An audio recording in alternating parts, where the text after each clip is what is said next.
ॐ तत्सं योरावृणीमहे गातुं यज्ञपते दैवी स्वस्तिरस्तु नः स्वस्तिर्मानुषेभ्यः ऊर्ध्वं जिगातु भेषजं शन्नो अस्ति द्विपदेशं चतुष्पदी। ओम शांति शांति शांति। तो बंधुओं, प्रेम की स्थिति ऐसी है। हालांकि प्रेम शब्द से ही लोग भड़क जाते हैं।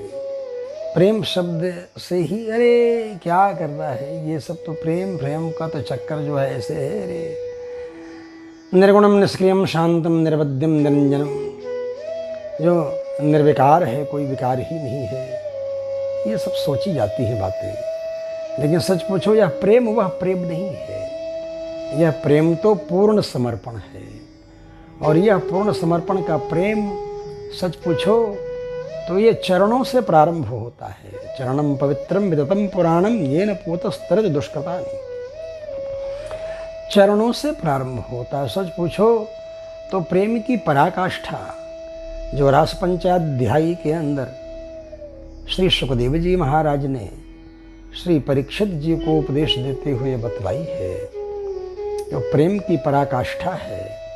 और उस प्रेम की पराकाष्ठा में फिर जितनी भी चीज़ें हैं वो सब कोई महत्व नहीं रखती हैं। और वही प्रेम तो भक्ति का स्वरूप है। भगवान रामानुजाचार्य के अनुसार वह ऐसा प्रेम है। और यहाँ तो रामानुज ही हैं। राम यानी बलराम, उनके अनुज मन छोटे भाई, रामानुज मतलब श्री कृष्ण हैं। और वो कहते क्या हैं, मामेकम शरणम ब्रज, मेरी शरण में आओ। और रास पंचाध्यायी में प्रेम है तो शरणम प्रपद्ये कहाँ से हुआ, शरण में आने की बात कहाँ से आई। सच पूछो तो प्रारंभ ही होता है चरणों की शरणागति से। ये रास पंचाध्यायी के 5 अध्याय श्री वैष्णव महाभागवतों के द्वारा ज्ञातव्य, ध्यातव्य, ज्ञेय अर्थपंचक का स्वरूप है। अर्थपंचक है, इसका अनुसंधान करना है। ये शरणागति है। और शरणागति की अनुभूति ही तो वास्तविक प्रेम की अनुभूति है। प्रेम की पराकाष्ठा है। सब कुछ तो भगवान है। भ्राता, भर्ता, पिता, माता, पति, गति, सुहृत, सब कुछ तो भगवान है। और जब सब कुछ भगवान ही है तो फिर भगवान के अतिरिक्त और क्या सोचना है। भगवत शरणागति से बढ़कर के और क्या है। और प्रेम तो वही है, स्मृति संतान रूपान भवात्मक ज्ञान। स्मरण करते स्मरण करते स्मरण करते दिव्य दिव्य गुणों का स्मरण करते करते बीच में न कटने वाला स्मरण हो, जो एक स्मरण दूसरे स्मरण को पैदा करे, दूसरा स्मरण तीसरे स्मरण को पैदा करे, तीसरा स्मरण चौथे स्मरण को पैदा करे। यही स्मृति संतान है। और ये चरणों से प्रारंभ होकर मुखमंडल तक, और मुखमंडल से प्रारंभ होकर चरणों तक। तो चरणों की शरणागति से ही तो प्रारंभ किया गोपियों ने। क्या कहा, संत्यज्य सर्व विषयांस्तव पादमूलम। सर्व विषयान संत्यज्य, हे प्रभु सारे विषयों को छोड़ करके आपके चरणों के मूल में, आपके चरणों में मैं आ चुकी हूँ। इस तरह कर रही हैं। मतलब प्रारंभ भी यहीं से करती हैं। और जब भगवान से वियोग होता है, भगवान को प्राप्त करने के लिए गोपियाँ गीत गाती हैं। जिस गीत को गोपी गीत के रूप में रस का पूर्ण परिपाक अनुभव करते हुए, रस की मैच्योरिटी का अनुभव करते हुए लोग अनुभव करते हैं और कहते हैं जिस बात को, यही तो वास्तविक प्रेम की शरणागति के रूप में परिणति है। और इसी शरणागति के कारण भगवान प्रकट होते हैं। प्रेम होने पर भी पूर्णतः जब गुमान होने लगा कि ऐसे भगवान हमारे इशारे पर ठुमका लगा रहे हैं और अंतर्ध्यान हो गए भगवान, और जब नहीं प्रकट हो रहे थे तो भगवान के चरणों की कोमलता का जब वर्णन किया गोपियों ने, यत्ते सुजात चरणाम्बुरुहं स्तनेषु भीताशनैः प्रियदधीमहि कर्कशेषु तेनाटवी मटस्य तद्व्यथते न किंस्मित् कुरुपादिभिर्भ्रमतिभिर्भवदायुषान्नः। जब ये कहती हैं गोपियाँ यत्ते सुजात चरणाम्बुरुहं स्तनीषु, जिन आपके परम सुकोमल चरण कमलों को हम सब गोपिकाएं अपने स्तनों में स्पर्श कराते समय सोचती हैं कि कहीं मेरे अत्यंत कठोर स्तन इनके चरणों में गड़ न जाएं। और सच पूछो तो इसी के बाद तो इति गोप्य प्रगायन्त्यः प्रलपन्त्यश्च चित्रधा रुरुदुः सुस्वरम राजन कृष्ण दर्शन लालसाः। भगवान कृष्ण के दर्शन की लालसा से रोती हैं और बेसुरा नहीं रोती हैं। भगवान कृष्ण के दर्शन पर भगवान कृष्ण के दर्शन की लालसा पर रोती हैं और लालसा से ही रोती हैं। और वही लालसा तो भगवान के प्रकट होने का कारण बनती है, और वह भी तब जब वो चरणों से उसको जोड़ देती हैं कि उन चरणों को स्तनों पर धारण करती हुई हम सब घबरा जाती हैं कि कहीं ये गड़ न जाएं। तो पुनः चरणों की शरणागति करते हुए जब भाव व्यक्त करती हैं तभी भगवान आते हैं। तासाम आविर्भूच्छौरिः स्मयमान मुखाम्बुजः पीताम्बरधरः सर्ग्वी साक्षान् मनमथ मन्मथः।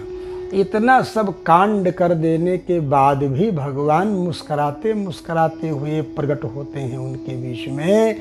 जैसे वो कह रहे हैं, वो देखो मुस्करा रहे हैं इसलिए कि देखो मैं कहीं गया तो नहीं था, फिर भी तुम सब परेशान हो गए, इसलिए मुस्करा रहे हैं। स्मयमान मुखाम्बुजः, मंद मंद मुस्कान उनकी हो रही है।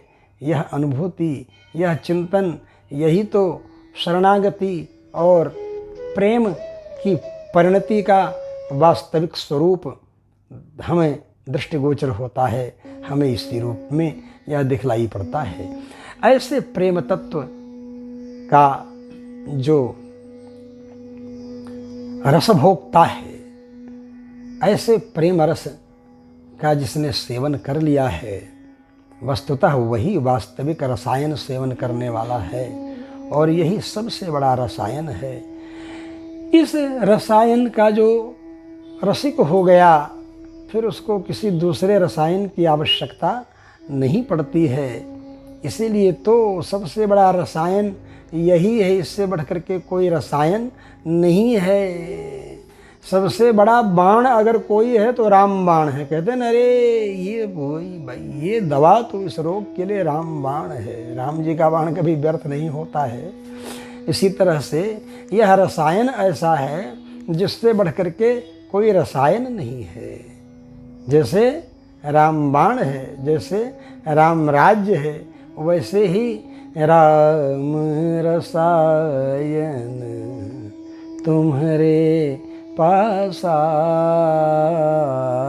राम रसायन। भगवान राम का रसायन वो भी किसके पास है? तो हनुमान जी के पास है, जो कि उस रस का अनुभव करते हैं और उस रस के अंदर अनुभव करते हुए मस्त रहते हैं। और उनके उस रस के अनुभव में अगर कोई विघ्न करना चाहता है तो उसको वो बर्दाश्त नहीं करते हैं। यही तो रस अनुभव करने की वास्तविक विधि है कि फिर उसमें कोई दूसरी चीज़ उनके मन में आती ही नहीं है। केवल प्रेमास्पद का स्वरूप, प्रेमास्पद के स्वभाव, प्रेमास्पद की लीलाएं। इसीलिए कस्याश्चित पूतनायन्त्या कृष्णायन्त्या पीबत स्तनम। कोई पूतना बन जाती हैं तो कोई कृष्ण बन करके स्तनपान करने की एक्टिंग करने लगती हैं। ये उनकी इस तरह की अनुभूतियाँ हैं जैसे अपने प्रियतम के वियोग में प्रियतम के साथ बिताए हुए लम्हों को, प्रियतम के साथ बिताए हुए क्षण को कोई याद करने के लिए प्रियतम के साथ खींचे हुए चित्रों का कोई एल्बम देखने लग जाए। समय जब उसका प्रियतम के वियोग में कांटे की तरह लगने लग जाए तो प्रियतम के साथ जो चित्र हैं उनको देख करके प्रियतम की अनुभूति होती है। वही अनुभव कर रहे हैं कस्याश्चित पूतनायन्त्या कृष्णायन्त्या पिबत स्तनम के रूप में। और यही अनुभूति प्रेम को एक दूसरे से इस तरह से जोड़ती है कि एक दूसरे के बिना परस्पर नहीं रहते हैं।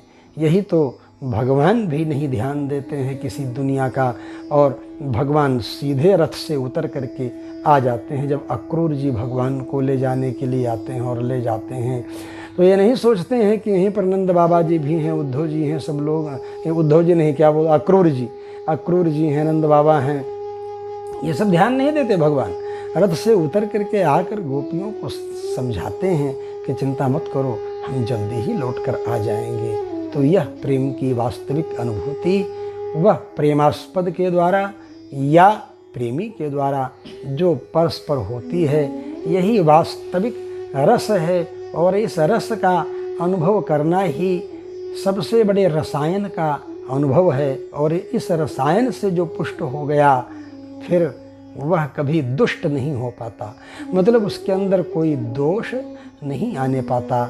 यही भगवान की भक्ति, शरणागति, अनुभूति का आचार्यों ने अनुसंधान किया है।